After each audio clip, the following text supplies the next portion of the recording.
Live here in studio, the Republican vice presidential nominee, Indiana Governor Mike Pence. Governor, welcome back to Fox News Sunday. Thank you, Chris.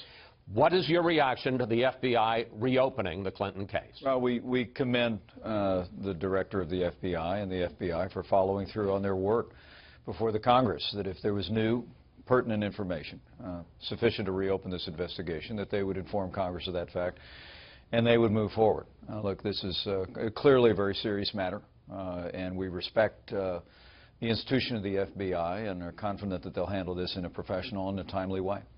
But FBI officials note that they are just starting to look at these emails. They don't know whether any of them are classified. They don't even know whether they may be duplicates of emails that they've already seen in the investigation. So shouldn't you and Mr. Trump be cautious in talking about how significant this is? Well, I think we have been cautious, but the simple fact is that the decision by the FBI this summer was incomprehensible to millions of Americans. I mean, the director of the FBI literally called a press conference in which he chronicled one violation of the law after the other, and then announced that he was not going to pursue charges or recommend charges against Hillary Clinton in this case. And then 2 days later, he literally undercut that decision by going before the Congress and saying in so many ways that Hillary Clinton had misrepresented the facts. You remember that famous dialogue between Trey Gowdy and the director of the FBI, where he said that Hillary Clinton said that nothing marked classified was on her emails. Was that true?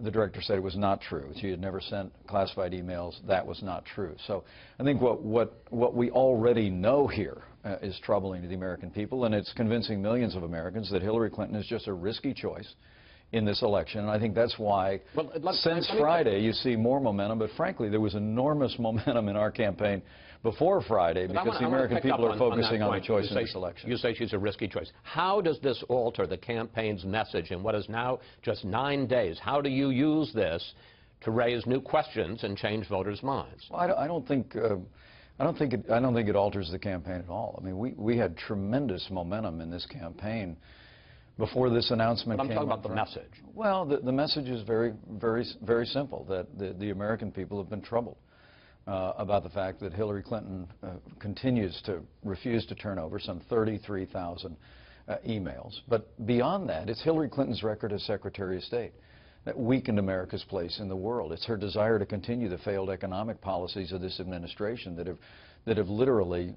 stifled the American economy. The news on Monday that Obamacare premiums are about to go up 25% next year all across the country on average is deeply troubling to the American people, and Hillary Clinton's commitment, as she said to you in that presidential debate, to have people on the Supreme Court that represent a particular viewpoint as opposed to people on the court who will strictly construe and uphold the Constitution. That's our message. That's why people are rallying around Donald Trump, and I think it's why you see the polls closing so dramatically. I want to get back to this question of the FBI announcement. Because the fact is, as you try to press your case in these final 9 days, your campaign has a big money problem, and I want to put it up on the screen. As of October 20th, the last filing date, the Clinton campaign had $62 million cash on hand. The Trump campaign had just $16 million, with Trump donating only $31,000 in the first half of the month. Now, Trump announced Friday that he's kicking in another $10 million, but you're still way behind, and Trump is way short, a third short of the $100 million that he had committed or promised he was going to commit to the campaign. The question is, has he told you that he's going to put a lot more money in this campaign in this last week now that you have this new revelation? Well, I think, I'm grateful for the extraordinary generosity that Donald Trump and his family have continued to show to this campaign. But has he told you he's going to put more money in it? He's made it clear we'll have the resources we need to drive our message. But look, from the outset of this campaign, Hillary Clinton has had most of the media, the money and the special interests on her side. But Donald Trump has made a connection with millions of Americans because he's talking about making America stronger, making America more prosperous. And the remarkable thing is, against this avalanche of paid advertising in states around the country, you still see tremendous momentum in this campaign. And it's really important to say, Chris, before Friday's announcement, Literally, you saw tremendous momentum as people are coming to the polls. Here's the problem. We're seeing absentee ballots in key states. But Governor, here's the problem. One of the big concerns that a lot of voters have about Donald Trump is his temperament. I just want to show how dramatically he changed his mind about the FBI and Comey in just a few hours on Friday. Here he is. The FBI rolled over, and the Department of Justice rolled over. I have great respect for the FBI for righting this wrong. For weeks, Trump has been saying that the election is rigged. Now, in the course of a couple of hours on Friday, he says, well, maybe it's not as rigged as I thought it was. Is that presidential? Well, I think what you see here is an example of real leadership. I mean, Donald Trump... Wait. How's that leadership to well, say? I mean, in other words, the argument, sir, the argument that you could make is Comey, whether you liked it or not, made a good faith decision last July. He made a good faith decision on Friday, and neither of those show it's rigged, but Trump was ascribing the worst possible motives to it. Oh, that's because we thought the investigation should never have been closed, Chris. And Donald Trump, the reason why he's appealed to people all across this country, the reason why you see the momentum in his campaign is because people find in Donald Trump someone that just speaks his mind straight, it tells people exactly where he stands. And it was just incomprehensible this summer when the director of the FBI came out and, he literally indicted Hillary Clinton in the press and then said, we're not recommending that she be indicted.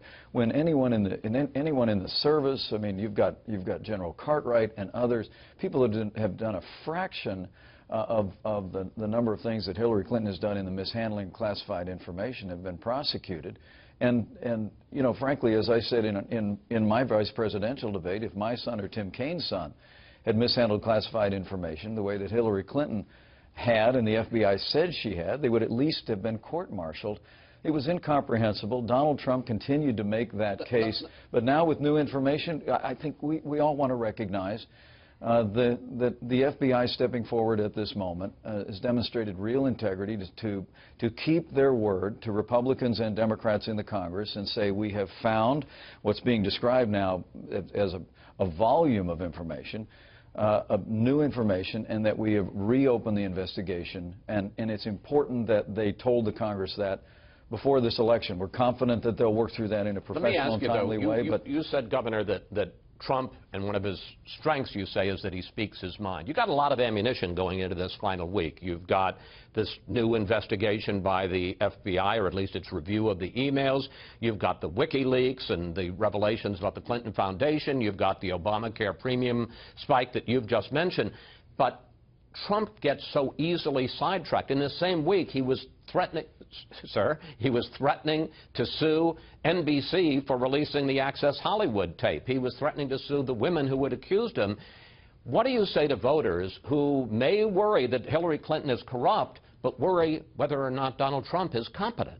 Well, I think people look at the totality of this campaign. They look at the agenda we're running on. They look at the totality of a career of a man who has built an extraordinary business, and they know they're looking at a leader in Donald Trump.